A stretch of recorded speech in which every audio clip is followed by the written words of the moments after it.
Corona టైంలో వచ్చినటువంటి సమస్య బ్రతుకుతామా లేదా అన్నట్టు ప్రతి ఒక్కళ్ళు కంగారు పడ్డారు, వణికిపోయారు. ఆ వణుకు సందర్భంలో దాన్ని పరిష్కరించడానికి తాత్కాలికంగా అంటే సాధారణంగా ఒక టీకాకి పరీక్షలు అంటే 6 నుంచి 10 ఏళ్ల పాటు చేస్తారు.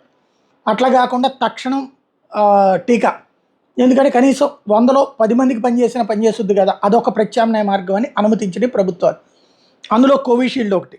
ఇప్పుడు కోవిషీల్డ్ టీకాను తీసుకున్నటువంటి వాళ్ళకి సంబంధించి కోవాక్సిన్, కోవిషీల్డ్ సేకరించి ప్రజలకు ఉచితంగా వేస్తే దేశంలో దాదాపు 85% మంది కోవాక్సిన్ లేదా కోవిషీల్డ్ తీసుకున్నారు.